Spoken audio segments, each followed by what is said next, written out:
Como ustedes saben, el oído está pues en el hueso temporal, ¿no? En la porción petrosa o en el peñasco del hueso temporal. Y el hueso temporal tiene varias porciones, tres fundamentalmente. Una porción escamosa, el peñasco donde está el oído, y las apófisis mastoides, donde están las celdas mastoideas.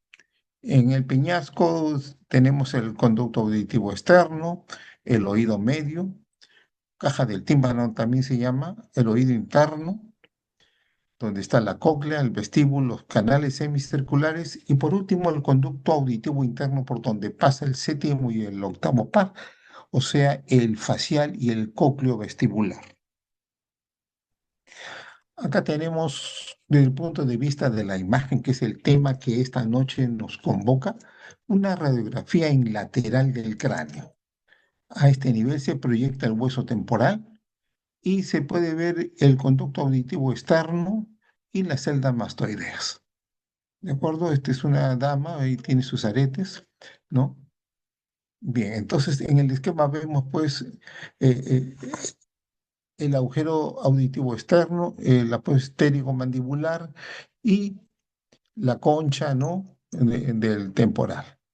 La apófisis mastoides está a este nivel. Lo conocen perfectamente porque llevaron pues anatomía ahí en San Fernando. Bien, del punto de vista de la imagen, entonces vamos a evaluar este hueso temporal porque es sumamente importante. Tenemos la radiografía convencional que en el estado actual del arte es digital con una resolución de imagen muy bella y con radiaciones actínicas mínimas. La tomografía computarizada multicorte, que es el gol estándar desde mi punto de vista, en nuestro medio cuando menos, porque es rápido y barato, está ahí al alcance de nosotros. Y por último, la resonancia magnética, que en el caso particular mío lo utilizo única y exclusivamente cuando se trata de detectar o diagnosticar tumores en el canal auditivo interno. Las radiografías del hueso temporal, entonces, tiene varias incidencias. La transorbitaria, la incidencia lateral que ya se la mostré, tiene oblicuas para ver la mastoide fundamentalmente y la axial para ver la base del cráneo. Acá tenemos una incidencia de His en la que podemos observar perfectamente las celdas mastoideas, ¿no? Se ven perfectamente.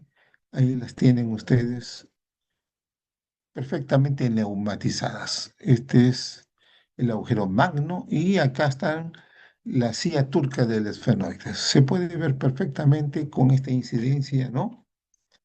Las mastoides, ¿no? Adecuadamente neumatizadas. Bueno, nuevamente pues el hueso temporal que tiene una porción escamosa y la tenemos. También se observa parte, ¿no? De la mastoides, la apófisis mastoides y la apófisis pterigomandibular. Por supuesto que el peñasco no se puede observar en esta incidencia, pero ya la vamos a ver eh, desde el punto de vista radiológico y de tomográficamente en las siguientes imágenes. Va a formar también parte, ¿no? Del arco cigomático. Acá tienen ustedes una vista transorbitaria. Ahí tienen ustedes el conducto auditivo interno. Pero por supuesto que tomografía computarizada, como ya les he afirmado, es el gol estándar. Es el examen de elección cuando se trata de imaginar, o sea, de convertir en imágenes, ¿no? El hueso temporal, sobre todo porque el peñasco donde se aloja el oído se ve con una resolución de imagen tan bella como la que estamos observando. Entonces tiene usted el conducto auditivo externo, la caja del tímpano y la apófisis mastoide con las celdas mastoides en esta incidencia. Bien,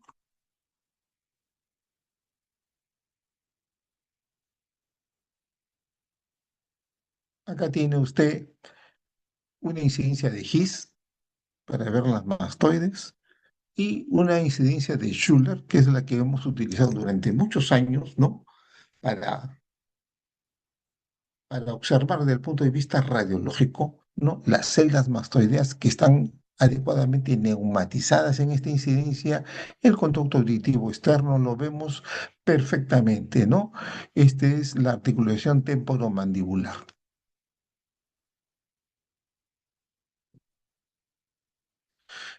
El oído se encuentra pues en el peñasco, en la porción petrosa del temporal.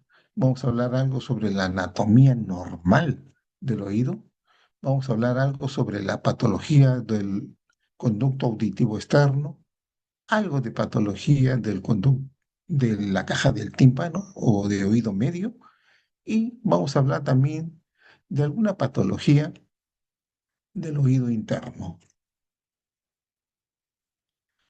El conducto auditivo externo, como ustedes saben perfectamente, ¿no? Es casi un embudo ondulante, ¿no? Tiene una porción cartilaginosa y que se continúa con el pabellón de la oreja. Tiene un segmento medial óseo y está cubierto por piel y el periósteo. Acá tiene usted el conducto auditivo externo, es un embudo, la única función de este conducto es llevar el sonido pues hasta el tímpano. Acá lo tenemos representado el tímpano en este esquema.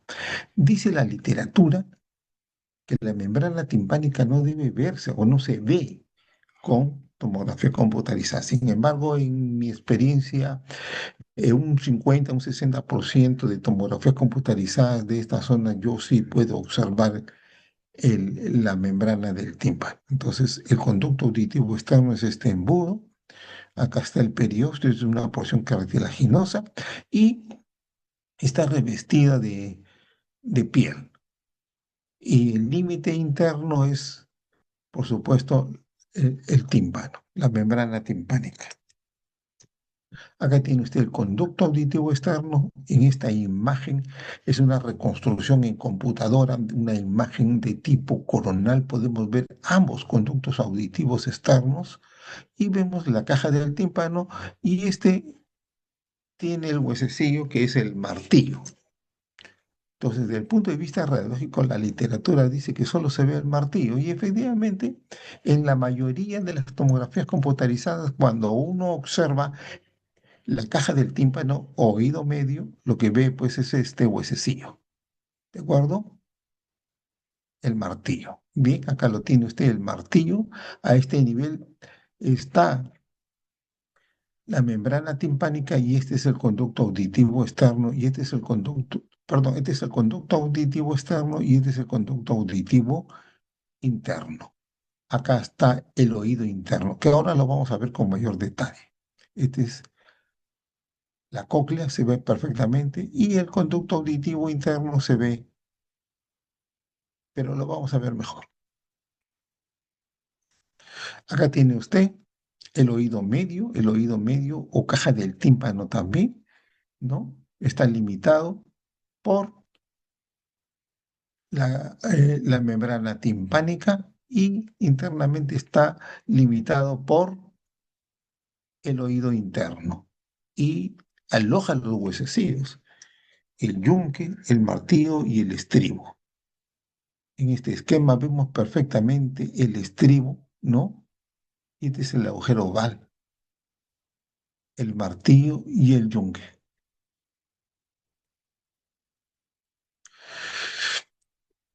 La cavidad timpánica, o sea, la caja del tímpano, es un espacio entre la trompa de Eustaquio y las mastoides. La membrana timpánica, que es una estructura que yo sí la veo en la mayoría de las tomografías computarizadas, no es el límite externo de la caja del tímpano. Tiene pues el orificio oval, el orificio redondo, ¿no? Que limita la caja del tímpano con el oído interno. Y como ustedes saben, a nivel del oído medio se encuentran los huesecillos. ¿no? El martillo, el yunque y el estribo. El estribo se va a unir al orificio oval, ¿no? Ese es el límite entre el oído interno y el oído medio. La caja del tímpano, bueno, tiene varias paredes, ¿no? La pared superior, que es el tegmen tímpane, que lo separa de la fosa media del cráneo, ¿cierto? La parte inferior, que es una lámina de hueso que separa del vólvulo de la vena yugular. La membrana lateral, que es la membrana del tímpano. La pared medial, que comunica con el oído interno. La pared anterior, que es una lámina de hueso que separa del conducto carotídeo. Y la pared posterior, que comunica con las celdas mastoides a través del antro mastoides. Esos son los límites de la caja del tímpano, también conocido como oído medio. Acá tiene usted el conducto auditivo externo. Acá tiene usted el conducto auditivo externo. Acá tiene la caja del tímpano con el martillo. Acá está el martillo y otro huesecillo que será pues el yunque, ¿no? Y tiene usted el oído interno constituido por los canalículos semicirculares y la cóclea. Y también podemos observar las celdas mastoideas que están llenas de aire. Perfecto. Y el oído interno, que tiene varias porciones, como ustedes saben, tiene el vestíbulo, la cóclea, el sáculo, que es un saco endolinfático, y tiene usted también los conductos semicirculares. Todos estos están llenos de linfa, ¿verdad? Los conductos semicirculares y la cóclea. Acá tiene usted un esquema, ¿no? La cóclea o caracol también, ¿no es cierto? Los conductos semicirculares se ven perfectamente, el vestíbulo, ¿de acuerdo? Este es entonces el oído interno y está inervado por el cócleo vestibular fundamentalmente. Hay un haz del facial que lo atraviesa, pero que no inerva ni a la cóclea ni a los conductos semicirculares. El vestíbulo es una cavidad ovoidea, tiene 6 paredes, ¿no? Externamente está limitada por la caja del tímpano, internamente por el conducto auditivo interno. Acá está el conducto auditivo interno. En su interior tiene usted el caracol y los conductos semicirculares. Desde el punto de vista radiológico, la tomografía computarizada multicorte, sin empleo de medios de contraste endovenoso, con ventana para ver estructura ósea, nos muestra casi perfectamente, ¿no? Casi perfectamente al oído interno. Aquí tiene usted la cóclea, se ve perfectamente, y este es el martillo. Perfecto. Entonces, este es la membrana timpánica que corresponde al oído medio o caja del tímpano. Entonces, en el oído interno usted tiene la cóclea bilateral acá, se ve perfectamente. Entonces, tiene usted la cóclea y los canalículos semicirculares en el oído interno. Nuevamente, el caracol se ve perfectamente, el conducto auditivo interno, que es lo que limita, ¿no? El oído interno con el conducto auditivo interno por donde pasa el cócleo vestibular y el nervio facial. Y se ven perfectamente, ¿no? Las celdas mastoideas neumatizadas. Por supuesto que habíamos dicho que la caja del tímpano se comunica con la mastoide a través del antro mastoideo. Aquí lo tienen. Entonces, nuevamente, estas vistas del, del peñasco, el conducto auditivo externo, la caja del tímpano, acá está la membrana timpánica, ¿no? El conducto auditivo interno y la cóclea en este caso. Acá están los canalículos semicirculares, se ven perfectamente con el conducto auditivo interno. La cóclea, la cóclea, dos cortes. Este peñasco se utiliza pues la tomografía computerizada multicorte con cortes muy finitos, de manera que aquí podemos obtener pues muchos cortes, ¿no? Con una resolución de imagen muy bella como la que estamos observando. Los canalículos semicirculares y volumen parcial de la cóclea, del caracol. El conducto auditivo interno lo pueden observar perfectamente. Aquí está volumen parcial, pero aquí se ve mucho mejor en esta reconstrucción coronal. El conducto auditivo interno conduce, pues, ¿no? En su interior, el séptimo par, que es el nervio facial, y el octavo par, que es el nervio cócleo-vestibular. Y el cócleo-vestibular va a inervar, ¿no? Tanto a la cóclea como a los conductos semicirculares. La mastoides, que es la otra porción del hueso temporal, ¿no?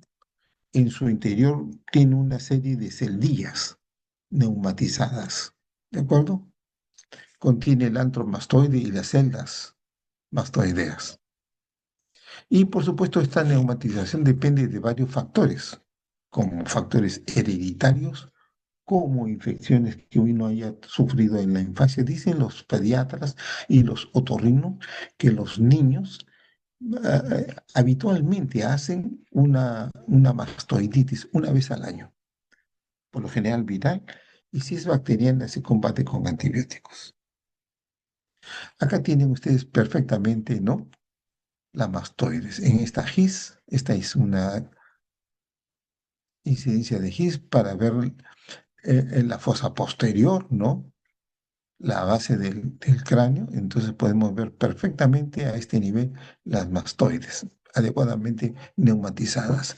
Y en estas otras incidencias, Schuller se llama, vemos perfectamente, ¿no? Cómo están neumatizadas las mastoides y el conducto auditivo externo. En el estado actual se utiliza más tomografía computarizada que radiología, porque la tomografía computarizada, gracias a las reconstrucciones que hace y a la resolución de imagen, nos muestra casi por entero, ¿no? Todos los componentes del peñasco. Acá tienen nuevamente el conducto auditivo externo. Acá tienen ustedes volumen parcial del martillo, o sea, en la caja del tímpano, y tienen los conductos semicirculares. Y en este es un volumen parcial del conducto auditivo interno. En esta otra vemos la cóclea y vemos la neumatización de las mastoides. En nuestro medio, en el hospital donde yo trabajo, más utilizamos tomografía computarizada que resonancia magnética. La resonancia magnética tiene varios inconvenientes. Uno, el tiempo de exposición, que es más o menos media hora. Tienen que estar metidos en el túnel. Y hay gente pues, que tiene claustrofobia y los niños no soportarían tanto tiempo de exposición. A diferencia de la tomografía computarizada, que es sumamente rápida, 3 4 segundos, sin contraste, y se retira el paciente de la grúa inmediatamente. O sea que es de más utilidad para nosotros, ¿no? La tomografía computarizada, la resonancia, tenemos un resonador de alta performance, uno de los mejores del país, se debe únicamente utilizar en mi criterio y en el criterio de muchos cuando uno trata de detectar o diagnosticar procesos expansivos a nivel del conducto auditivo interno, que ahora lo vamos a ver. Ahí están las diferentes secuencias, ¿no? Son reconstrucciones de computadora coronales. Vemos perfectamente la caja del tímpano, ¿no? Con el martillo, vemos la cóclea, ¿no es cierto? Acá vemos los conductos auditivos internos, el conducto auditivo externo, se ve perfectamente, los canalículos semicirculares ahí se ven, ¿no es cierto? Y las celdas de la mastoides. Entonces, las mastoides ya neumatizadas. Y vamos a hablar algo de la patología del temporal. Hay procesos congénitos, son relativamente raros en mi hospital. Hay hipoplasia de las celdas mastoideas, hay agenesia de las celdas mastoideas, hay agenesia de los conductos auditivos, ¿no? Sobre todo el conducto auditivo externo. Y bueno, algunas veces podemos detectar, bien rara vez, malformaciones del vestíbulo. En el oído externo, lo que vemos es más atresias o hipoplasias o agenesias del conducto auditivo externo. Y algunas veces carcinoma epidermoide, ¿no? Porque como tiene piel, puede hacer una neoplasia maligna de origen ectodérmica, ¿no? Que es el carcinoma epidermoide, pero es raro también. Acá tiene usted el conducto auditivo externo en el lado derecho, la caja del tímpano, ahí está el martillo, y en el control lateral, o sea, en el lado izquierdo hay agenesia. Ahí está, la agenesia del conducto auditivo externo. No hay conducto auditivo externo. Y también, por supuesto, hay una serie de malformaciones en el pabellón de la oreja. En el lado derecho es normal, miren ustedes la orejita, y en el lado izquierdo también puede haber hipoplasia o agenesia, ¿no? De la oreja. Acá tienen, ¿no? El conducto auditivo externo y la agenesia del conducto auditivo externo del lado izquierdo con hipoplasia o agenesia, ¿no? De el pabellón auricular. En el oído medio tenemos hipoplasias, el colesteatoma que puede ser congénito, raro, más es adquirido, como ahora lo demostraremos, las otitis medias, que son los procesos infecciosos, ¿no? Que sufrimos más cuando somos niños y que va unido o relacionado también con infecciones de las mastoides, las otomastoiditis, que ya, como les he manifestado, se observan más en los niños, ¿de acuerdo? Entonces, dicen que es relativamente frecuente que un niño tenga una vez al año una otomastoiditis.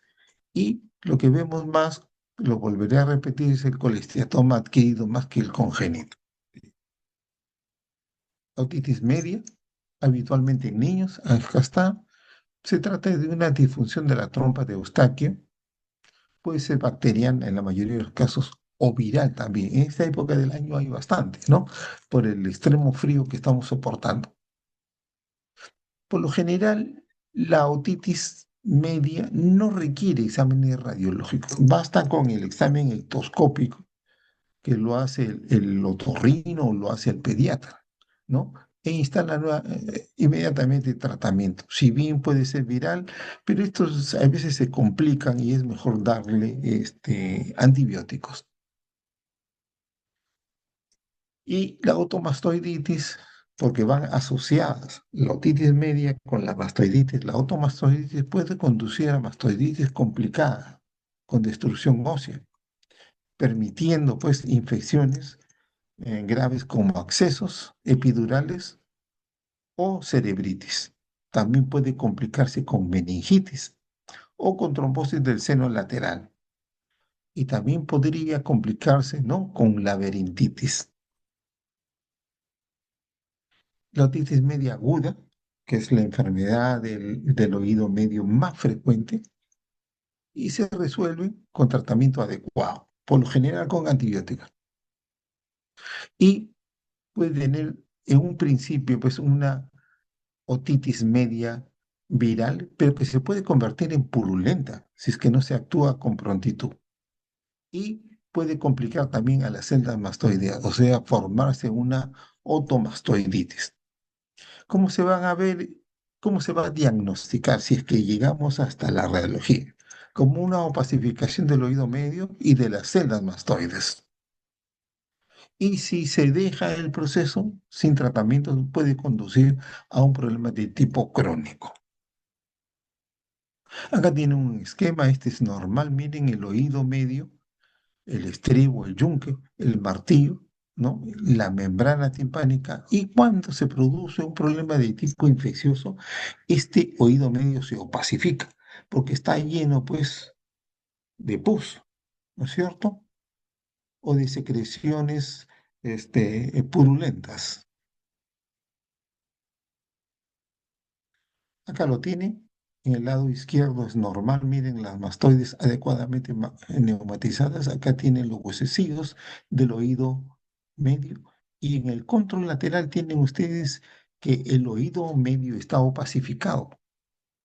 Y también están opacificados porque ha perdido su neumatización en la mastoide. Entonces, esto corresponde pues a una mastoiditis de tipo aguda complicada con una mastoiditis. ¿De acuerdo? Relativamente frecuente. Entonces, si es que llegamos a un examen radiológico, lo recomendable es, en el estado actual, la tomografía computarizada multicorte sin empleo de medio de contraste endovenoso, que hace reconstrucciones multiplanares, ¿no? Con unos softwares muy avanzados, que ahora le llaman inteligencia artificial, ¿no? Pero son software, la máquina está programada con esos software para hacer reconstrucciones muy rápidas. El colesteatoma, raro en lactantes, o sea, el congénito es raro y poco frecuente en niños. Es una supuración prolongada del oído medio y esclerosis o hipoplasia de las mastoides. Como ustedes saben, el oído medio se comunica con la mastoides a través del antromastoideo. Pues bien, a ese nivel puede haber, pues, acúmulo, ¿no? De epitelio escamoso, ¿no? Y detritus queratinizado, que dan origen a una colección, a una masa. Desde el punto de vista radiológico, en la tomografía se va a ver como densidad de partes blandas, ¿no? Y la producción de colesteatoma se da por infecciones continuas y necrosis por presión del hueso colindante. La tomografía computarizada, ya le hemos manifestado, es superior a la radiología, ¿no es cierto? Entonces, oído, peñasco, temporal, tomografía computarizada multicorte.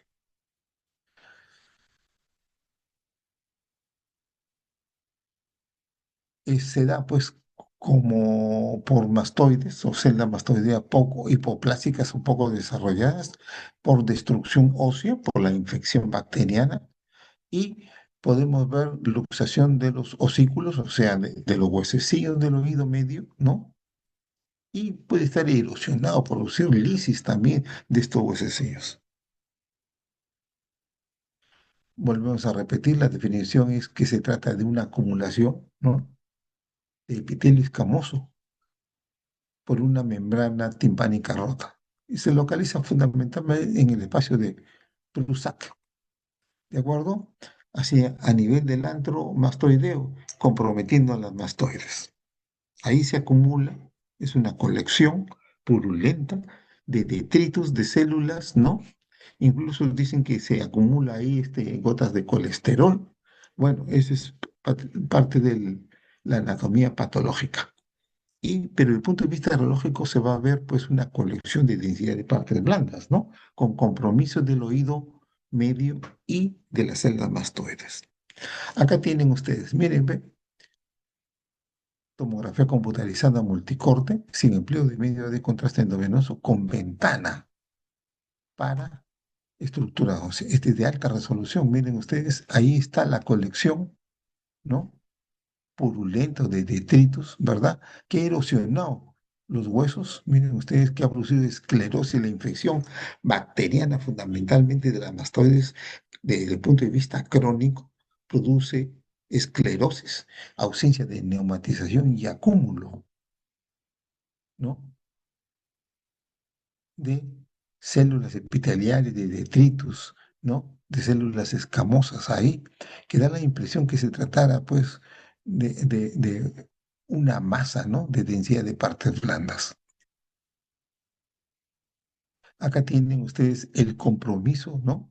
Del, se rompe pues el tímpano, la membrana timpánica, y comienzan a pasar bacterias, ¿no? Que comprometen el oído medio co- y las mastoides. Y se va a producir pues un acúmulo ahí de células epiteliales y detritos, lo que se conoce como colesteatoma. Es relativamente frecuente. La mastoiditis, que es el otro tema importante de esta noche, se produce eh, por infecciones. Primero por vecindad, ¿no? De la otitis media, se infectan también y se produce, pues, se asocia, ¿no?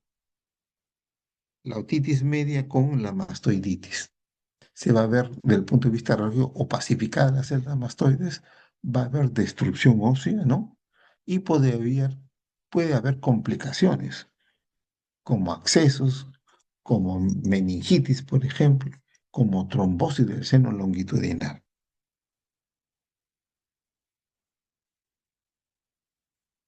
La mastoiditis, ¿cómo se representa? Se representa por hiperemia y por edema de la mucosa de las celdas. A ese nivel, o sea, de las celdas mastoideas hay acumulación de exudado seroso y luego se convierte en purulento porque se infecta con bacterias y con sustitución del aire de las celdas y líquido inflamatorio que da pues origen a esta mastoiditis aguda. Estas infecciones producen, de hecho, ¿no? Ausencia de neumatización de las celdas, así como también disminución de volumen de dichas celdas. Acá lo tienen ustedes, miren, del punto de vista clínico, ¿no? La hiperemia, ¿no? Aumento de volumen, fiebre, dolor, ¿no? Y del punto de vista radiológico, miren ustedes, esta es la oreja, el pabellón de la oreja, hay ausencia, ¿no? De celdas mastoideas neumatizadas y hay esclerosis, ¿no? Del conducto auditivo externo. Acá tienen un caso más severo.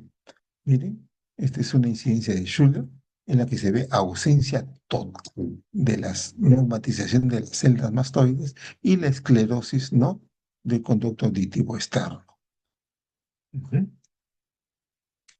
Acá tenemos tomografía computerizada, el gol estándar, ¿no? Puede haber destrucción ósea ahí, lesiones líticas, ¿no? Con extravasación de este líquido purulento hacia, ¿no?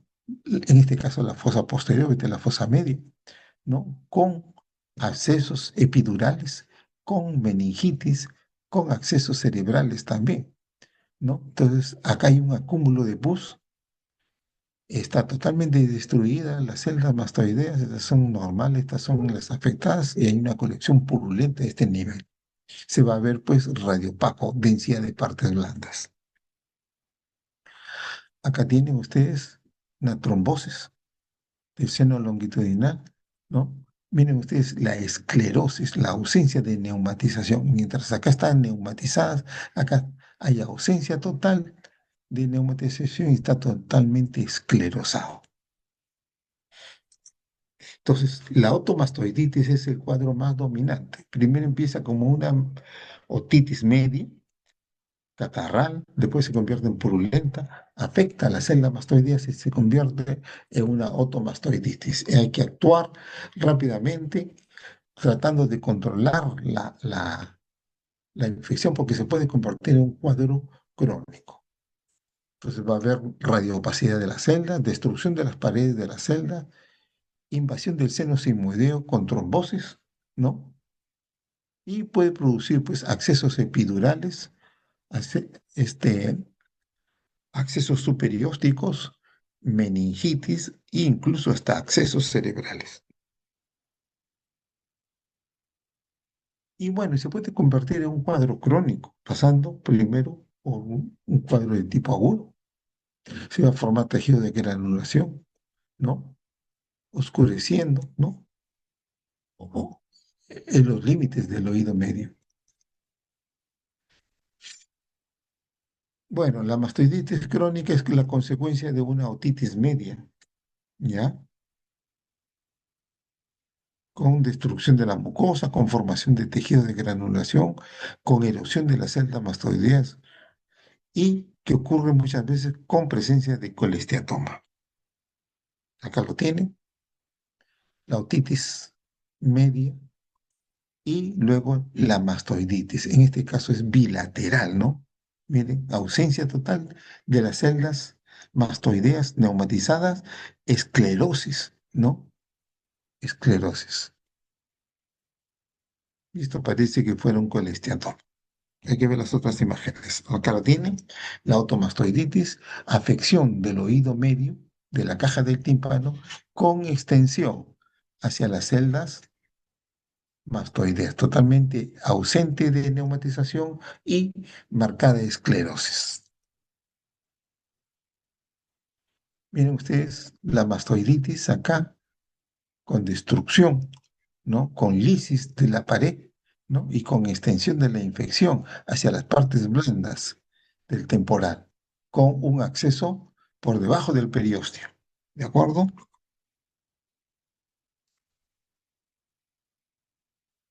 Miren, otomastoiditis,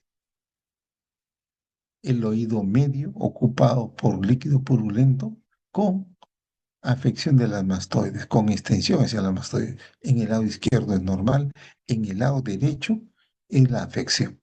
¿De acuerdo? Ujú. Miren aquí la esclerosis, la ausencia de neumatización de las celdas mastoides, mastoiditis. Se puede extender la infección, en este caso, hacia la fosa posterior, ¿no? Por debajo de la tienda del tentorio, miren, hay una colección acá, ¿no? Un acceso epidural entre el periósteo y la dura madre. ¿De acuerdo? Acá, trombosis, se ve perfectamente este seno venoso, acá no se ve, pues está trombosado. Esa es una de las complicaciones más graves de la otomastoiditis. El oído interno se puede ver hipoplasia fundamentalmente y sobre todo tumores. Ajá, la resonancia magnética. ¿Para qué la utilizamos la resonancia magnética? Yo pienso que únicamente se debe utilizar la resonancia magnética cuando uno sospecha o que tiene que esclarecer si a nivel del conducto auditivo interno hay un tumor. Entonces, acá tienen ustedes los filetes nerviosos, ¿no? Del facial y del cócleo vestibular, atravesando, ¿no? El espacio del conducto auditivo interno. Solo en esos casos, yo soy de la idea de utilizar resonancia magnética. Entonces, hay una serie de patologías tumoral, los llamados neurinomas, o sea, los tumores del neurogénico, que representan más o menos el 80 al 90% de las masas a nivel del ángulo pontocerebeloso. Son tumores benignos en su mayoría de los casos, ¿no? Como por ejemplo que comprometen la vaina, ¿no? Del nervio.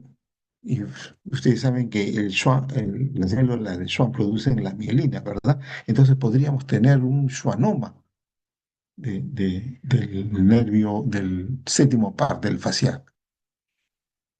Nacen estos tumores en el canal auditivo interno, pero se pueden originar también fuera del canal y se dirigen hacia el ángulo pontocerebeloso. Los síntomas, hay sordera, hay acúfenos, hay inestabilidad, o sea, problema vestibular. Y desde el punto de vista de la tomografía vamos a observar una masa, ¿no? A nivel del ángulo pontocerebeloso, que se puede intensificar cuando uno emplea medio de contraste endovenoso. La resonancia magnética es el método de elección, porque hay una sensibilidad de 100%, o sea, detecta el tumor. No es específico porque no, como ustedes saben perfectamente, la radiología no hace diagnóstico anatomopatológico. Acá lo tienen, miren, tomografía computarizada, ¿no? A nivel del ángulo punto cerebroso hay un tumor sólido heterogéneo nodular que se intensifica con la sustancia ayudada. Este resultó ser un meningioma. Y a continuación viene, si ustedes gustan, la resonancia magnética. Ahí está, miren, el tumor. El tumor en una reconstrucción coronal. Esta es la data, esta es una imagen axial, es T2 con contraste endovenoso. Estos tumores ricamente vascularizados que se impregnan rápidamente con esta sustancia paramagnética que se llama gadolinio. Entonces lo puede ver usted perfectamente ahí el tumor nodular heterogéneo que se intensifica heterogéneamente con la sustancia de contraste a nivel del conducto auditivo interno. Neurinoma del acústico. Otro meningioma, miren ustedes cómo se intensifica con la sustancia ayudada. ¿De acuerdo? Y por supuesto, luego pasa a la tomografía, a la resonancia magnética. Aquí tienen el tumor, no se ve muy bien. Bueno, se le echa sustancia de contraste o se le inyecta sustancia de contraste y se impregna y comienza a emitir señal. Esa es la sustancia paramagnética que se llama gadolinio. Y ahí tienen ustedes T2 con contraste. Este es, perdón, T1 con contraste. Este es T2, no se utiliza sustancia de contraste. Nuevamente meten el tumor ahí, se ve perfectamente. Este es T2 en contraste, T1 con contraste, se impregna. Y en T2 emite bastante señal, es un tumor hiperintenso. Otro meningioma en el ángulo punto cerebeloso, en el conducto. Este es lo normal, miren ustedes. El cócleo vestibular y el facial acá, ingresando al conducto auditivo interno, a nivel del ángulo puente, punto cerebeloso. Y aquí hay un tumor, aquí hay un tumor, se ve perfectamente, con gadolinio en este caso, y en este caso sin sustancia de contraste, se ve perfectamente, ahí está. Otro de los temas importantes es las contusiones, ¿no? Del hueso temporal. Como todos sabemos, estamos viviendo momentos muy difíciles en cuanto a la inseguridad, ¿verdad? Y se traduce es un problema cultural, se traduce bastante en los accidentes de tránsito y en las agresiones también. Estamos jugando un partidito de fútbol y de repente terminamos en una bronca descomunal. O agresiones en la calle, asaltos o choques de los carros, ¿no? Se pasan la luz roja, no respetan absolutamente nada de las normas de tránsito. Entonces, las, la violencia está a la orden del día y, por lo tanto, tenemos que tener cuidado con las contusiones, ¿no? A nivel del hueso temporal, las fracturas del hueso temporal. Y pueden ser longitudinales, transversales o complejas. Puede haber ruptura de la membrana timpánica con otorragia y hemorragia en el oído medio. Por supuesto que se afecta la arteria meningia media, ¿verdad? Rama de la carótida está. Y esto origina hipoacusia, alteraciones del equilibrio, síndrome vestibular, fístulas del líquido cefalorraquídeo y parálisis del facial. Y en tomografía computarizada vamos a poder observar perfectamente la fractura. Ahí tienen ustedes la fractura. Ujú. Acá tienen la fractura más pequeñita. Y todas las celdas mastoideas han sido ocupadas por sangre.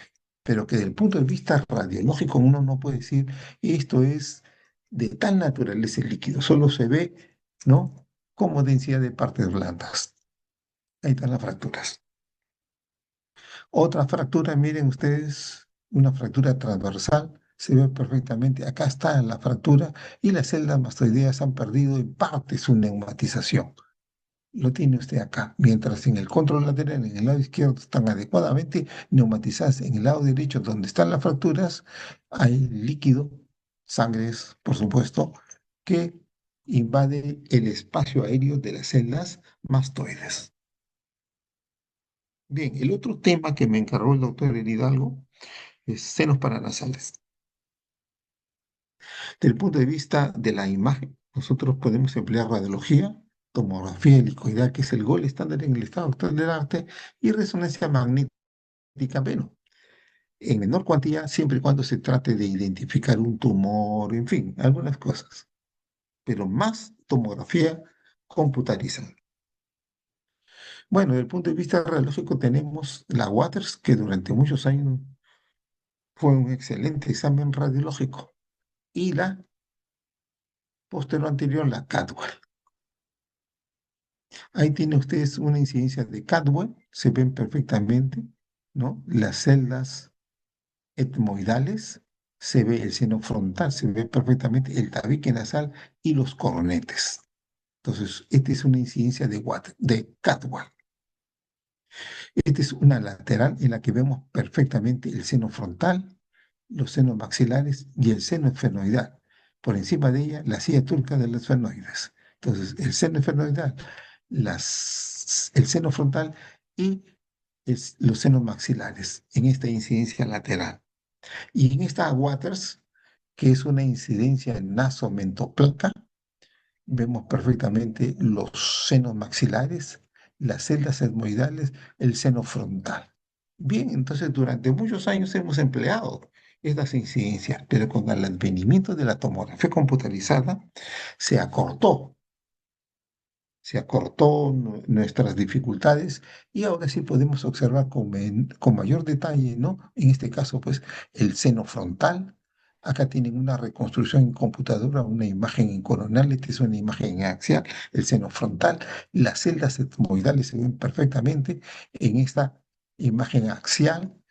Pero, bueno, algunas veces, la mayoría de las veces lo veíamos con radiología, pero ahora se ven mucho mejor, con mucho más detalle. Y también esto es un volumen parcial del seno esfenoidal. Los senos maxilares se ve perfectamente el tabique nasal, la mucosa de los cornetes inferiores y los cornetes inferiores. Y la nasofaringe se ve perfectamente con tomografía computarizada, convirtiendo a la tomografía computarizada en el gol estándar para examinar los senos paranasales. Los senos maxilares se ven perfectamente. Acá tiene usted los cornetes inferiores, el tabique nasal, las celdas etmoidales y los cornetes medios. El seno esfenoidal se ve perfectamente, el seno esfenoidal, el seno frontal, el cornete medio, cornete inferior está más abajo. Bien, el paladar blando, el paladar duro, los conductos nasales se ven perfectamente, la coana, ¿no? Con un detalle fabuloso. Miren ustedes las celdas etmoidales, volumen parcial del seno frontal, los senos maxilares, tiene usted los cornetes medios, los cornetes inferiores, el tabique nasal y las celdas etmoidales. Acá tiene usted el cornete medio, en el control lateral tiene usted una concha bulosa, esta es la porción infundibular de los senos maxilares por donde va a salir el moco, ¿verdad? Y acá tiene usted los cornetes inferiores y el tabique nasal. No hay mejor examen en el estado actual del arte en nuestro medio. No utilizamos la resonancia magnética porque les vuelvo a decir que la resonancia magnética es de difícil asequibilidad, los costos son muy altos, el aparataje es muy sofisticado, y la permanencia del paciente dentro del túnel es más o menos media hora. A diferencia de la tomografía computarizada, que en este caso se hace sin contraste endovenoso, muy rápido, solo se echa nomás unos segundos al paciente, minuto, minuto y medio, entra al gantry y sale, se incorpora y se va. Acá tiene usted el tabique nasal, los huesos nasales se ven perfectamente, las celdas etmoidales se ven perfectamente y volumen parcial del seno esfenoidal. Acá tiene usted los cornetes superiores, los cornetes medios, las celdas etmoidales, los cornetes inferiores, se ve la mucosa y se ve perfectamente la luz de los senos maxilares. Tomografía computarizada. Nuevamente, los cornetes superiores, los cornetes medios, cornetes inferiores, miren, el tabique nasal se ve perfectamente y se ve engrosamiento de la mucosa de los cornetes. Antes informábamos hipertrofia de cornetes. No, los cornetes no se hipertrofian. Lo que se engresa es la mucosa. que reviste los cornetes. El seno frontal prominente acá tiene comunicación con el seno esfenoidal. Son variantes, ¿ya? Son variantes. El cornete inferior, la mucosa del cornete inferior. Patología de los senos paranasales. Procesos congénitos que son raros, procesos inflamatorios, sobre todo la sinusitis. En esta época del año donde hace tanto frío, ¿no? La sinusitis, los problemas infecciosos de los senos paranasales está dominando, ¿no? La patología a este nivel. Y tumores, pueden ser tumores benignos y tumores malignos, como que veremos que son un poquito raros, bueno, pero sí se ven. Hipoplasia del seno maxilar derecho, un poquito más pequeño que el lado izquierdo. Entonces a esto le llaman hipoplasia del seno maxilar. Tabiques en el seno maxilar, miren ustedes, el tabique nasal totalmente desplazado, desviado, ¿no es cierto? Pues bien, acá se ven unos tabiques dentro de la luz de los senos maxilares, que le llaman pues proceso congénito, ¿no? Bueno, la concha bulosa, en este caso bilateral, esta es una imagen axial, esta es una reconstrucción coronal, se ve perfectamente, es una variante, no es una patología. Se da, pero no produce ninguna enfermedad. Son hallazgos radiológicos, ¿no? Perfectamente, la concha bulosa. Acá unilateralmente una concha bulosa, acá bilateralmente en ambos cornetes medios. Y el engrosamiento de la mucosa de los cornetes se va a ver perfectamente, por lo general, más en los cornetes inferiores y en los cornetes medios, ¿no? Miren, desde el punto de vista radiológico, ¿no? Durante muchos años yo hablaba de hipertrofia de los cornetes, pero no, los cornetes no se hipertrofian. El que se endurece es la mucosa. Los cornetes, o sea, la estructura ósea, permanece igual. Cuerpos extraños, miren ustedes, dentro del seno maxilar, cuando se movilizaba el paciente, se cambiaba de postura, el cuerpo extraño se movilizaba dentro de la luz. ¿Ahí lo tiene? Y acá está la patología más frecuente de los senos paranasales, la sinusitis. Se concibe como una infección aguda de una cavidad. Puede ser el seno maxilar, las celdas etmoidales, el seno frontal, el seno efenoidal. Puede haber niveles hidroaéreos, como que lo vamos a ver ahora. Puede haber engrosamiento de la mucosa. Va a haber tumefacción de la mucosa nasal se va a estar engrosada también, tumefacta, eritematosa, y algunas veces hay tanto líquido dentro de una cavidad del seno paranasal que puede opacificar todo el seno. Acá tienen, por ejemplo, una incidencia de Waters en la que se ve, ¿no? El seno maxilar izquierdo totalmente opacificado. Quiero decirles de que estas incidencias se tomaban con el paciente en decúbito prono, de manera tal que el líquido se desplazaba por toda la cavidad y la opacificaba. En el estado actual, cuando uno quiere radiografiar, por ejemplo, una Water de senos paranasales, lo hace con el paciente de pie, para ver el nivel, como estamos observando en esta imagen. Este es con de pie, el pacientito sobre el chasis o sobre el detector, la pantalla detectora, ¿no? Es una Waters nasomentoplaca, nasomentoplaca de pie y se ven los niveles hidroaéreos, o sea, está infectado, ¿verdad? Y tiene radiopacidad también del seno frontal a este nivel, pero fundamentalmente es una infección a nivel de los senos maxilares. Acá lo tiene usted, marcado engrosamiento de la mucosa, ¿no?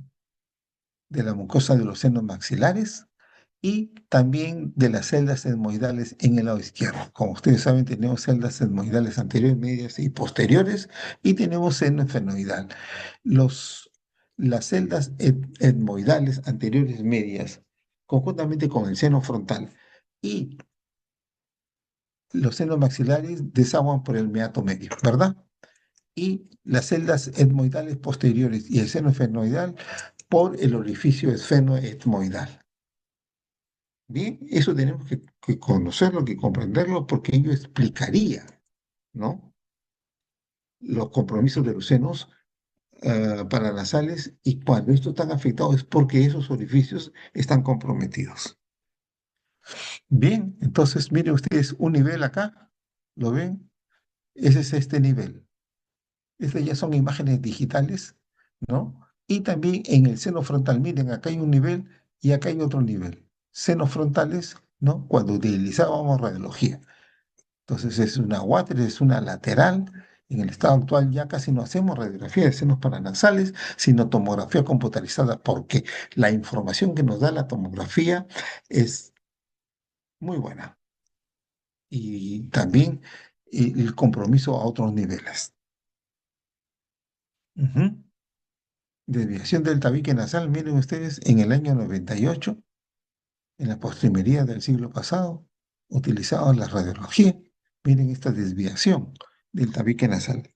En el estado actual del arte utilizamos tomografía computarizada.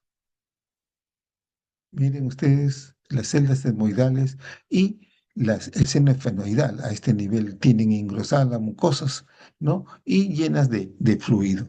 Igualmente, el seno maxilar del lado derecho y del lado izquierdo están comprometidos y las celdas etmoidales también y el seno esfenoidal. Miren la belleza de imagen, ¿de acuerdo? La resolución de la imagen es mucho mejor que la radiología convencional.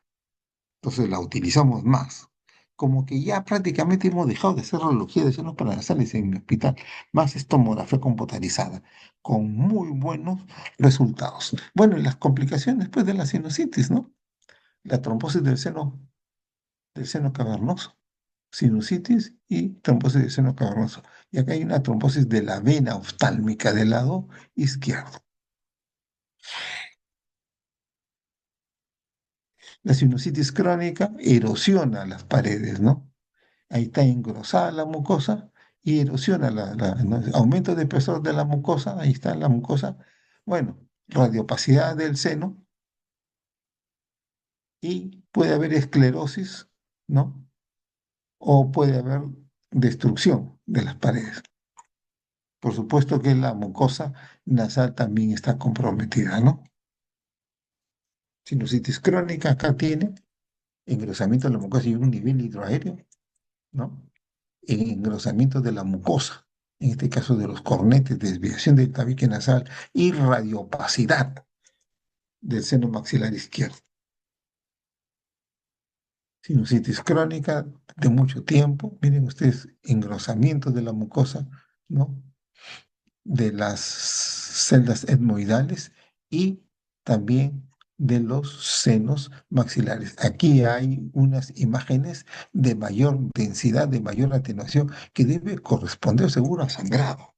Estos pacientes cuando están complicados y la sinusitis crónica sangran muchas veces, ¿no? Entonces viene la alarma y recién ahí concurren al médico. Ujú. Miren ustedes la desviación del tabique nasal, el engrosamiento de la mucosa del coronete medio y coronete inferior, desde el punto de vista radiológico, desde el punto de vista de la tomografía computarizada, la desviación del tabique nasal con ángulo y el engrosamiento, ¿no? En este caso, de la mucosa del coronete inferior a predominio del lado izquierdo. Desviación del tabique nasal, lo vemos perfectamente con tomografía, esta es la porción cartilaginosa, ¿no? Y esta es la porción ósea. Entonces hay que corregir esto desde el punto de vista quirúrgico. Acá está de convexidad derecha. Desviación del tabique nasal, acá con ángulo, miren, acá solo convexidad derecha, este es con ángulo, ¿no? Y con mm, dificultades para la respiración. Estos pacientes por lo general respiran por la boca con faringitis, amigdalitis, traqueitis, ¿no es cierto? Entonces hay que corregir desde el punto de vista radiológico esta desviación para que se normalice, ¿no? La función respiratoria. Engrosamiento de la mucosa de los cornetes, en este caso, no hay ligera desviación Señor, del... Diga, bien. Entonces hay engrosamiento de la mucosa de los cornetes inferiores. Acá antes yo y todos informamos hipertrofia de cornetes. No, los cornetes no se hipertrofian. Acá están. Lo que se hipertrofia o se engruesa es la mucosa. La mucosa de los cornetes medios, la mucosa de los cornetes inferiores. Quiste mucoso es una formación, ¿no? De moco dentro de la mucosa, ¿no? O en la pared de los senos paranasales. En este caso, miren ustedes, desde el punto de vista radiológico, desde el punto de vista... ¿No se ve? Bien difícil, ¿no? Pero ahora sí, con tomografía computarizada, ahí lo tiene. Este mucoso bilateral. Acá está. Era difícil, sí, era un poco difícil en aquel entonces, pero ahora se ha hecho muy fácil. Ahí tiene. Acá, desde el punto de vista radiológico, acá desde el punto de vista de la tomografía. ¿Cuál método prefieren? La tomografía computarizada multicorte, sin empleo de medios de contraste endovenoso. O sea, no se le aplica esa sustancia yodada, ¿no? Ujú. Se evitan las reacciones adversas al contraste. Quiste mucoso, quiste mucoso, quiste mucoso. No es raro, se ve bastante. Después tiene usted las masas benignas dentro de los senos paranasales, el pólipo, el papiloma, el osteoma, que es un tumor primario, ¿no? De origen osteogénico, el osteoma. Y por último, el mucosele, que es la obstrucción de los orificios por donde drenan los senos paranasales y se va acumulando moco dentro del espacio que debería corresponder a aire. Entonces se acumula moco como que lo vamos a ver. Pólipo nasal son radiopacidades, pues tener forma circular u oval, ¿no? De bordes bien definidos, densidad homogénea, ¿no? No comprometen la pared del seno habitualmente. Y en tomografía computarizada, como que la hacemos sin contraste, bueno, habitualmente no capta sustancia de contraste. Ahí lo tiene. Está le informado hace como un mes aproximadamente, ¿no? El pólipo nasal tiene su origen en los problemas inflamatorios de la mucosa, ¿no? De los conductos nasales. Entonces, ahí lo tiene, se hipertrofia la mucosa y ahí tiene usted lo que nosotros conocemos como un pólipo. Es una lesión de tipo benigna. No necesita contraste para diagnosticarla, ahí la tiene usted. Se ve perfecto. Este es bueno, un pólipo. Este es con ventana para las partes blandas. Acá tiene usted los pólipos, que bueno, en este caso ha sangrado, ¿no? Y está erosionando, ¿no? La pared medial del seno maxilar del lado derecho. Podría corresponder a un papiloma más que a un pólipo. Acá tienen varios pólipos, miren, uno acá, otro acá, otro acá.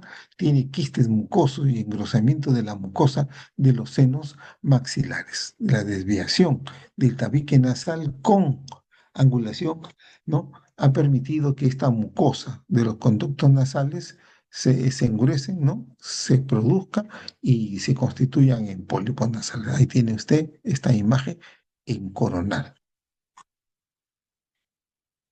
Pólipos nasales varios a diferentes niveles con sinusitis, ¿no? Sinusitis de los senos maxilares, sinusitis de las celdas etmoidales. Ujú. Entonces, debe haber algún problema, ¿eh? A nivel del infundíbulo, miren ustedes, o del orificio del meato medio, que está procurando que haya afección de las celdas etmoidales anteriores y medias y de los senos maxilares. El seno frontal también debe estar comprometido, sino que no lo he colocado. Un pólipo nasal, miren ustedes, aquí está, se ve perfectamente, pólipo nasal, desviación del tabique nasal, ¿no? Y un pólipo, el seno efenoidal, el seno frontal, las celdas etmoidales a este nivel. Otro pólipo nasal, ahí lo tiene, no erosiona las paredes, ¿no? Mm, Me impresiona que forma parte del cornete medio del lado izquierdo. Ahí lo tiene. Tumores benignos, papiloma, destruye por lo general el hueso o la pared, ahí lo tienen ustedes destruyendo, ¿no? Y se intensifica con la sustancia ayudada, a diferencia del pólipo que no se intensifica, que no está vascularizado. Este sí, ahí está un papiloma. Tumor de tipo benigno, un papiloma nasal acá en la mucosa, ¿no? De partes blandas del tabique nasal. Ahí lo tiene. Otro papiloma nasal. Ahí lo tiene. El osteoma. El osteoma es un tumor benigno de origen osteogénico. Por lo general en los senos paranasales.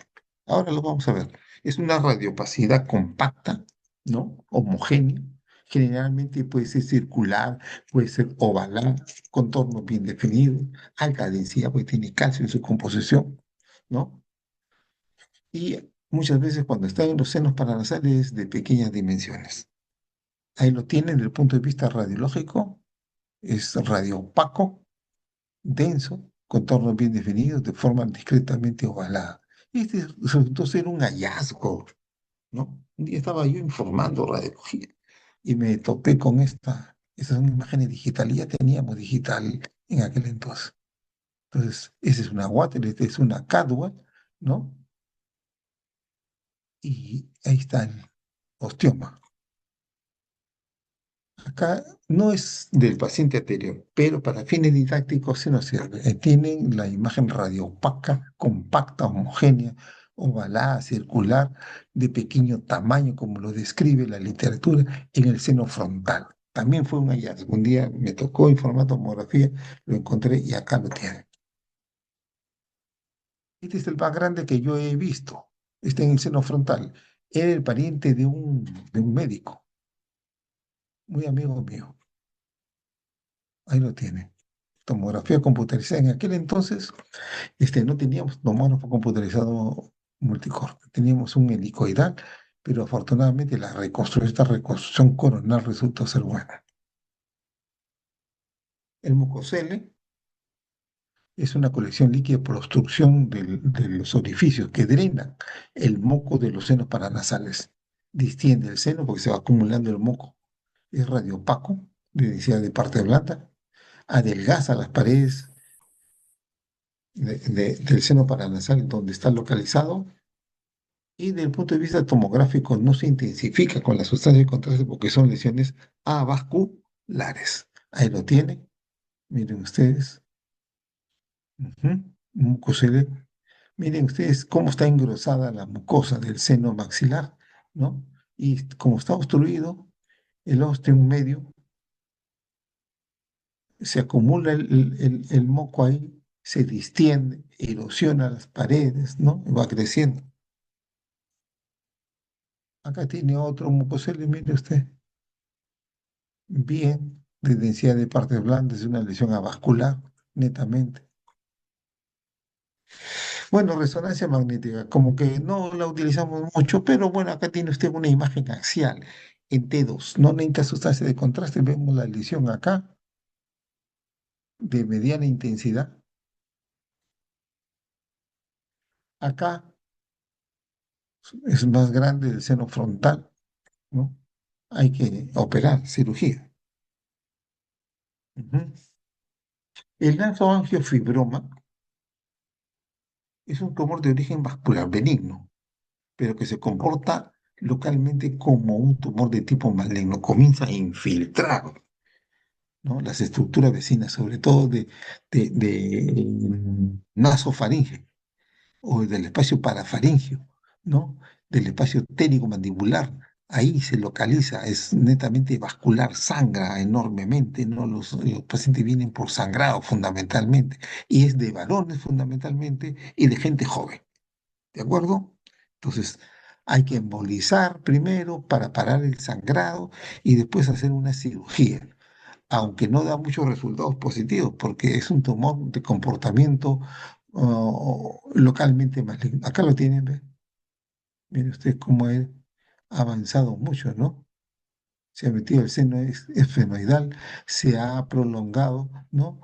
Hacia la fosa media, ¿no? Ha destruido totalmente, pues, esta zona, maseterina, ¿no? El músculo maseterino, este es el músculo normal, está comprometido, estas son las parótidas, de rápido crecimiento, ¿no? Y de gente joven, gente muy joven, varones. Acá tienen otro tumor que algunas veces hace confundir como si tratara de un carcinoma, ¿no? Pero con la clínica, varón, joven, sangrado intenso, ¿no? Entonces se hace el diagnóstico diferencial. Se emboliza porque hay que parar el sangrado y después se intentará seguro cirugía reconstructiva, nasoangiofibroma. ¿Mm? Tumores malignos, carcinoma epidermoide del seno maxilar, que fue tema de un seminario que le asigné a mis alumnos, ¿no? Es el más frecuente, el carcinoma de tipo epidermoide. El sarcoma y los linfomas son un poco raros, más frecuente que el sarcoma son los linfomas. Se va a ver como una radiopacidad heterogénea, destruye las paredes, pues localmente, ¿no? Invade órganos vecinos, intracraneales, se extiende hacia la cavidad craneal, por ejemplo, a las órbitas, a los senos cavernosos. Y es un tumor como que es ricamente vascularizado, se intensifica marcadamente con la sustancia de contraste en la tomografía computarizada. Acá lo tienen. Miren ustedes, es un gran tumor heterogéneo, ¿no? Que se intensifica heterogéneamente con la sustancia de contraste, invade rápidamente, miren el seno cavernoso acá, esta es la silla turca, esta es la región de partes blandas del temporal, ¿no? Carcinoma epidermoide. Acá lo tienen, esta es una reconstrucción en computadora coronal, esta es una imagen axial, ahí lo tienen. Miren ustedes cómo ha infiltrado el tabique nasal, está obstruyendo, ¿no? El ostium del maxilar derecho. Y ahí tiene usted como que el paciente está en decúbito supino, se ha formado un nivel hidroaéreo.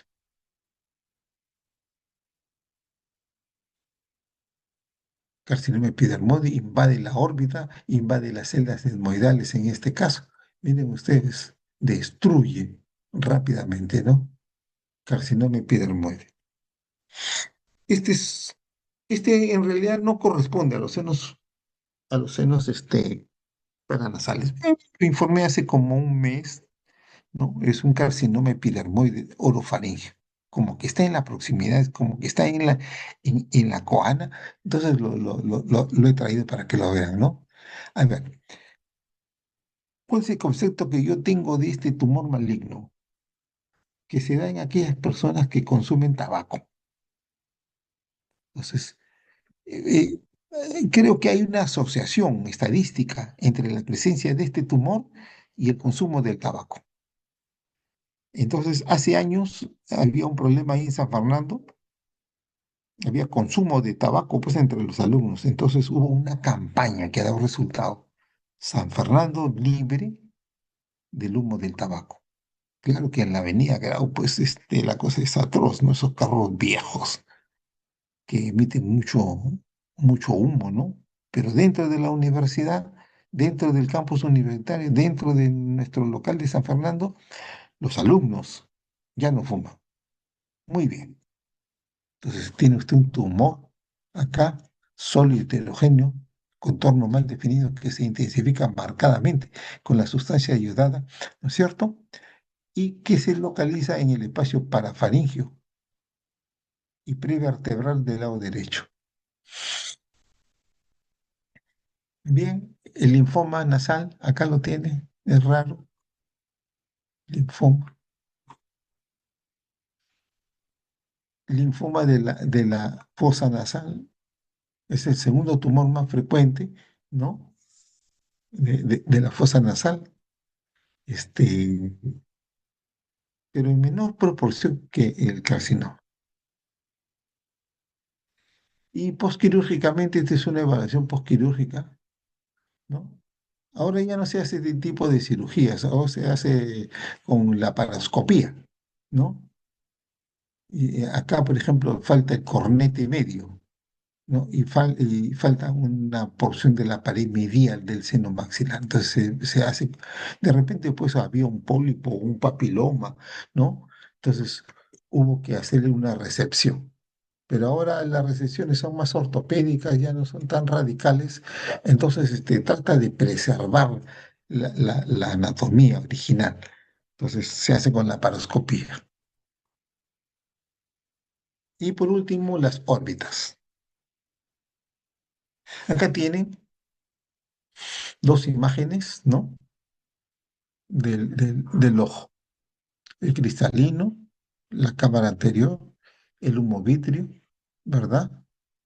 El nervio oftálmico, la arteria y vena oftálmica, ¿no es cierto? La retina, se nota perfectamente el iris, se nota perfectamente, ¿no? Y los músculos, este debe ser el recto superior, este debe ser el recto inferior, ¿no es cierto? Y la córnea, las pestañas, y los párpados. Esta es la glándula lacrimal, ¿no es cierto? Bien, eso lo conocemos porque hemos estudiado anatomía, ¿verdad? Entonces, en el estado actual, para diagnosticar alguna patología de la órbita o del ojo, se emplean varios métodos de diagnóstico radiológico. En primer lugar, la ecografía lo manejan los oftalmólogos, la tomografía computarizada multicorte, eso sí es patrimonio de la radiología, y por último la resonancia magnética, que también es territorio del radiólogo. Entonces, la ecografía de primera mano, ahí se ven imágenes axiales, coronales, en fin, ¿no? Y acá tiene usted una resonancia magnética, que es el gol estándar, es el examen radiológico por elección, la resonancia magnética del ojo y de la órbita. Como ustedes pueden ver, el humo vitrio, ahí está, el nervio oftálmico se ve perfectamente.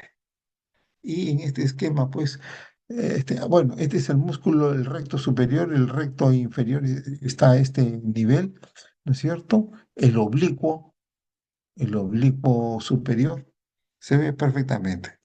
Entonces la ecografía, el cristalino está acá, la cámara anterior está acá, el humo vitrio se ve perfectamente, ¿no? Entonces, bueno, lo utilizan los oftalmólogos con relativo éxito, por supuesto, ¿no? No toda la patología de hueso la pueden observar con ecografía. Entonces, el otro examen de elección es la resonancia magnética.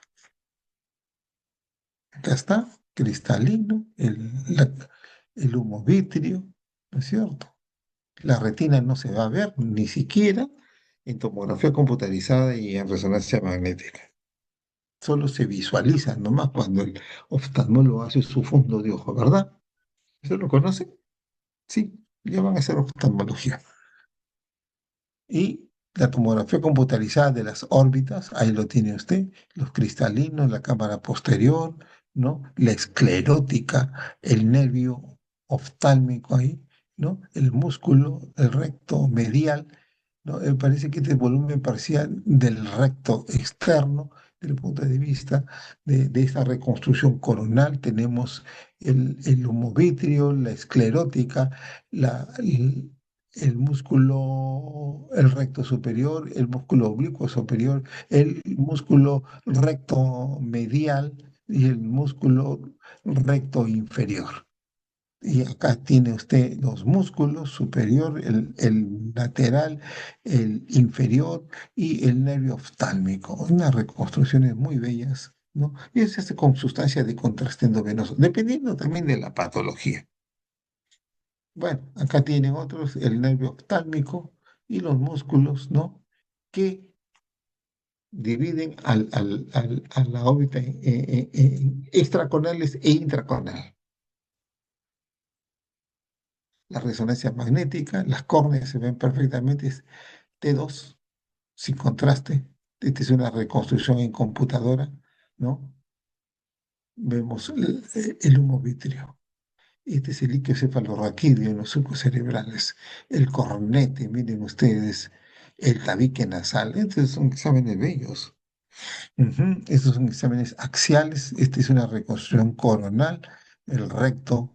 superior, el recto medial, el recto lateral y el recto inferior y el nervio oftálmico.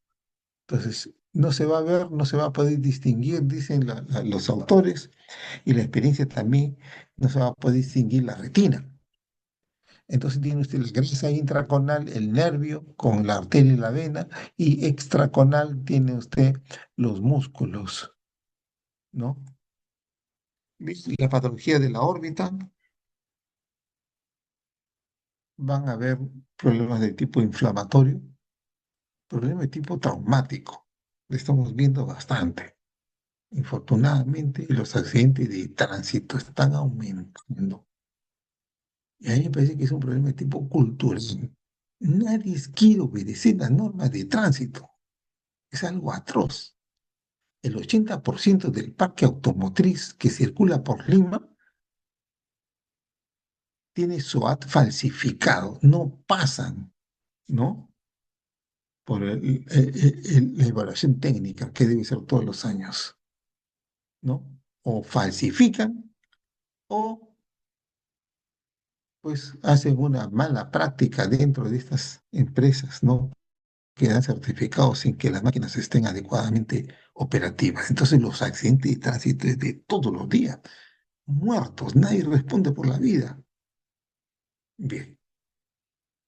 Y tumores, pseudotumores inflamatorios, tumores benignos, tumores malignos. Hay una patología, el hipertiroidismo. Entonces, el hipertiroidismo, antes de dar manifestaciones sistémicas, da manifestaciones a nivel de las estructuras extraconales, ¿no? De la órbita. Es un, es una inflamación autoinmune de los músculos y del tejido conectivo extraocular. Se asocia a la enfermedad de Graves, produce protosis, retracción palpebral, aumento de volumen fusiforme de los músculos extraoculares y también de la inflamación de la grasa periorbitaria. Acá lo tienen ustedes. Miren cómo están hipertrofiados los músculos. Se ve perfectamente en esta tomografía computarizada. Entonces, este es un diagnóstico precoz, ¿no? Antes de las manifestaciones sistémicas se produce este tipo de alteraciones dentro de las órbitas. Oftalmopatía tiroidea le llaman. Acá tiene usted, miren usted cómo está hipertrofiado el músculo recto medial, el recto medial. Perfecto. Cuerpos extraños también. Había una época en que la represión policial ante las manifestaciones en la calle, las reprimían con perdigones. Creo que últimamente ya han dejado de usarlo, pero creo que por ahí todavía hay algunos, ¿no? Entonces, esta persona era un muchacho joven, tenía un perdigón, miren ustedes, en el globo ocular. Entonces, en aquel entonces no había tomografía computarizada, no había ecografía. Entonces teníamos que hacer diagnóstico solo con radiología. Accesos orbitales generalmente por extensión de la sinusitis, ¿no? O de las infecciones o inflamaciones del tejido de partes blandas, ¿no? De los párpados, de los músculos, ¿no? De la celulitis, ¿no? Próximos a las órbitas. La tomografía es la técnica de elección, ¿no? Este, Ideales con sustancias de contraste porque se va a ver que la grasa se intensifica con la sustancia ayudada. Y van a ver pues masas complejas de densidad de partes blandas, ¿no? Y que deforman totalmente la anatomía habitual. Acá lo tienen, es una sinusitis, de repente con osteomielitis, con un acceso, ¿no? Extraocular, ¿no? Extraconal, ¿verdad? Ahí lo tiene. Pseudotumor orbitario es un problema tipo inflamatorio idiopático, no se conoce en el estado actual la génesis de este problema de tipo inflamatorio y compromete generalmente los músculos extraoculares y la grasa orbitaria o las glándulas lacrimales. Puede ser un problema autoinmune. Y esta patología, cuando se hace tomografía, se intensifica. Si uno le emplea el medio de contraste endovenoso, se intensifica, son ricamente vascularizados. Y el diagnóstico se hace clínicamente con la imagen y también con la respuesta terapéutica. Se le da grupos corticosteroides al paciente y comienza a bajar de volumen esta lesión. Entonces se confirma que se trata de un pseudotumor orbitario. El melanoma orbitario es el tumor maligno más frecuente en la retina. ¿De acuerdo? Ahí la tiene. La ecografía se ve una masa nodular heterogénea, contornos bien definidos, y desde el punto de vista de la tomografía, acá lo tiene, es un tumor que se intensifica marcadamente con la sustancia ayudar, ¿no? Otro que esté más plano, como que es ricamente vascularizado, está el Doppler, ¿no? Bien, resonancia magnética es el gol estándar para este tipo de patología, la patología tumoral, pero claro, se arranca con una ecografía que es el método que es más sencillo, más barato, no utiliza radiaciones actínicas, está ahí al alcance de la mano y lo hace el oftalmólogo luego de haber hecho su fondo de ojo. Ahí tienen ustedes la lesión en T2 sin contraste, es una tumoración que no emite señal, y en T1, sí, T1 con contraste, me parece, con gadolinium, se intensifica marcadamente con la sustancia ayudada. El más frecuente es el melanoma. Por supuesto que le van a hacer una cirugía, ¿no? El otro frecuente es el retinoblastoma. Es un tumor maligno entre los malignos, sobre todo entre los niños. El neuroblastoma que se conoce, ese es un retinoblastoma, ¿no? Puede ser un ojito, dos ojitos, puede incluso comprometer a dos hermanitos en una misma familia, ¿no? Es hereditario autosómico dominante, invade el nervio óptico, invade el encéfalo rápidamente. Así que hay muchas veces enuclear el ojito, los niños quedan ciegos. Acá tiene usted retinoblastoma, perfecto. Y acá tiene tomografía computarizada. Entonces, inmediatamente hay que actuar con cirugía en la extirpación del ojo y remover para que el otro ojo no se afecte. Acá está en T2, no se intensifica, no usa contraste tampoco. En T1 con contraste, ahí lo tiene. Como que el nervio óptico tiene pues meninges, ¿verdad? Está revestido por meninges. También por oligodendrocitos que produce la mielina, ¿verdad? Entonces podría haber un meningioma, como es el caso que estamos viviendo, un oligodendroglioma también, ¿verdad? Acá lo tienen, es un tumor sólido heterogéneo nodular, se intensifica marcadamente con la sustancia de contraste. Meningioma. También raro, carcinoma de la glándula lacrimal, más frecuente es el linfoma. Ahí lo tiene usted, se intensifica con la sustancia ayuda, una pequeña calcificación en su interior. Otro linfoma de la glándula, ahí lo tiene, de la glándula lágrima. Es más frecuente que otro tipo de tumor. Linfoma intraorbitario, perdón, extraconal, intraorbitario, extraocular. Acá está el tumor, infiltra rápidamente, se extiende rápidamente hacia la cavidad craneal, entonces hay que actuar rápidamente. Los linfomas actualmente se manejan muy bien con quimioterapia, dan buenos resultados. Pueden mejorar estos pacientes muy rápidamente. Y bueno, y los traumatismos, pues es una fractura y el cristalino, mire, está totalmente luxado, un hematoma, ¿no? A nivel del humo vítreo, hay aumento de volumen, ¿no? Del párpado, accidente de tránsito. Acá tiene usted, mire, ve, aumento de las partes blandas, fractura, ve, de la órbita, ¿no? Sí, ahí tiene fractura de la órbita. Muy frecuente en nuestro medio, tomografía computarizada multicorte con reconstrucción tridimensional. Miren, ve, la órbita fracturada totalmente.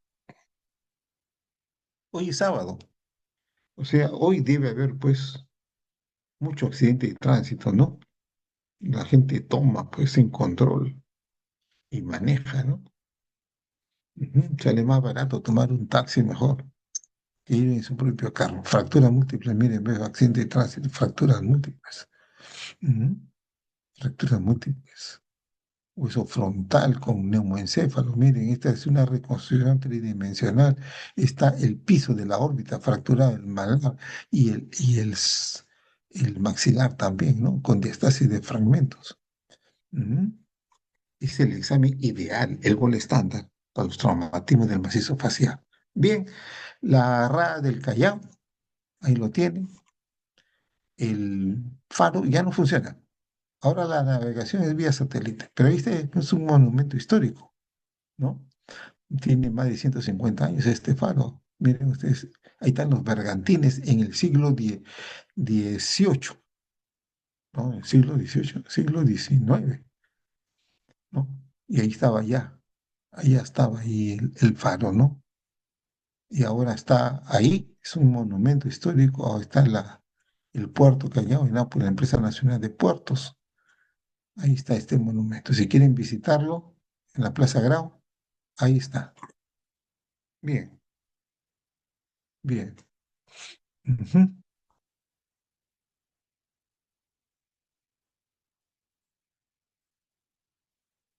Bien. Preguntas, preguntas. Fernando José Samamé. ¿Tienes alguna pregunta, Fernando? Josquín, tú eres mi alumno.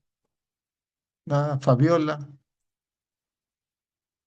De mi nada. parte no tengo ninguna consulta, doctor. Ya, este tema, esta clase está pegada en la página web, ¿de acuerdo? ¿Qué se refiere con pegado, doctor? Está pues publicada ahí en la página web del curso. Ahí las publica el doctor Eli Hidalgo, ¿de acuerdo? Ah, está bien, doctor. De todas maneras, creo que ¿Quieres que te la podría... envíe? Ajá, sí, por favor. Pero ya ha sido grabada. Ahí dice, este meeting ha sido grabado. Ah, ¿Lo han claro, grabado? sí, pero me refiero a las diapositivas. Se lo voy a pasar a Fabiola. Muchas gracias, doctor. ¿Ya? ¿Alguna pregunta? Mucho corazón, ¿ah? Mucho, mucho corazón. Los sanfernandinos tenemos que cumplir, sin aplausos. Bueno, gracias por los corazones de todas maneras. A todas las chicas guapas de la promoción que me están enviando sus corazoncitos. Muchas gracias. Bien, lo dejamos ahí. Calderón, no llores, por favor. Bien, lo dejamos ahí.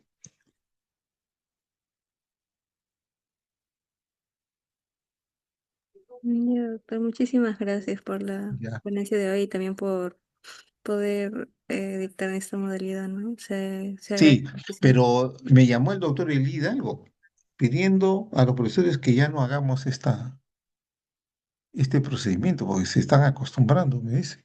Y la clase tiene que ser presencial.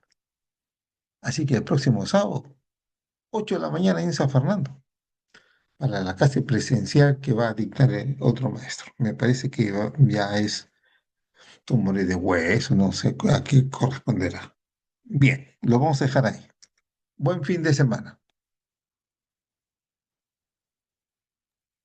Feliz fin de semana. Ciento Feliz treinta y doctor y 100, feliz año. creo que son 150 los que han enlazado, que es un buen número.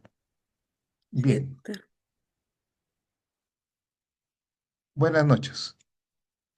Muy buenas noches, doctor. Muchas gracias nuevamente.